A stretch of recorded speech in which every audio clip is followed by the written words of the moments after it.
Bonjour à tous, 13e édition du Festival de la chanson française. Pour le dernier concert, nous recevrons les Vampas. Avec moi, Didier. Bonjour.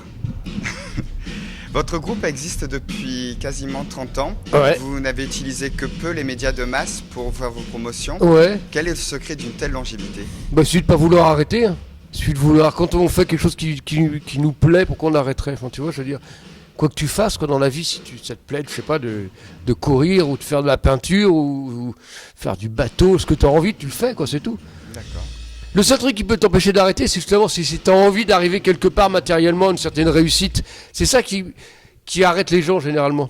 S'ils commencent dans un projet et ils se mettent un but de réussite et s'ils n'atteignent pas ce but, ils arrêtent parce que mais moi je m'en fous. Donc je suis tellement content de faire ça que tu vois, c'est un rêve de môme de faire un groupe de rock après.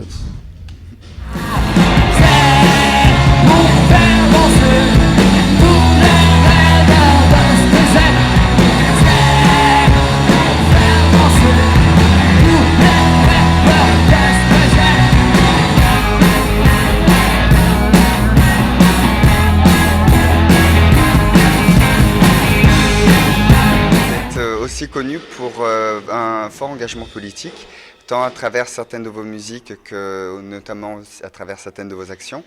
Avez-vous eu des retours de flamme par moment ?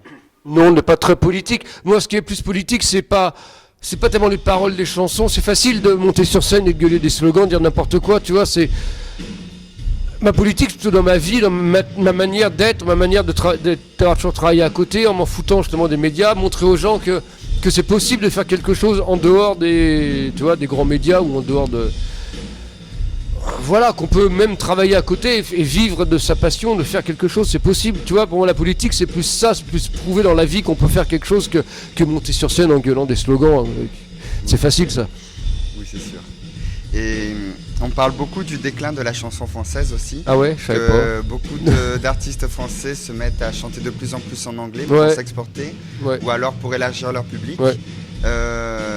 Est-ce que c'est quelque chose d'inéluctable ou est-ce qu'on peut arranger ça ? Je sais pas, puis je m'en fous, la limite.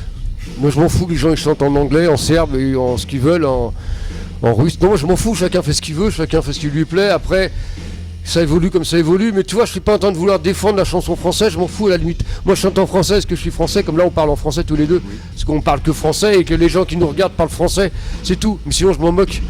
Je veux pas défendre la chanson française, je m'en moque, en fou. Voilà.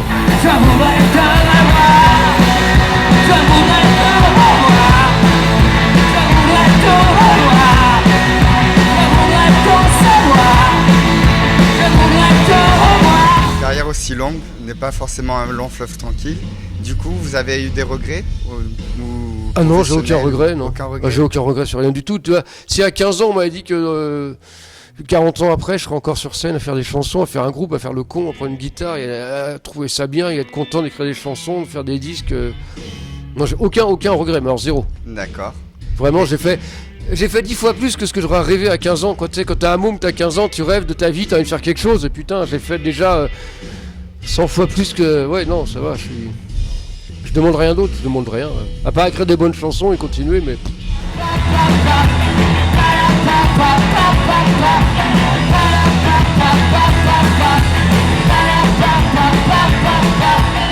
Et pour finir, on a tous une chanson inavouable quand on adore chanter, mais devant personne. Oh non, j'en ai pas, moi vas-y, j'en ai plein, mais j'avoue, je peux les chanter, je peux te chanter du Sardou si tu veux, le Surveillant Général.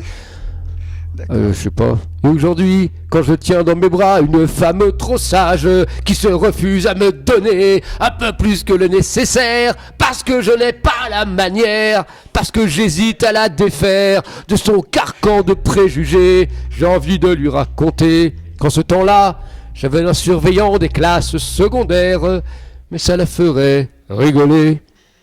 Merci. Merci pour tout, voilà. Merci de nous avoir accordé du temps. Et je vous souhaite un excellent concert. Merci.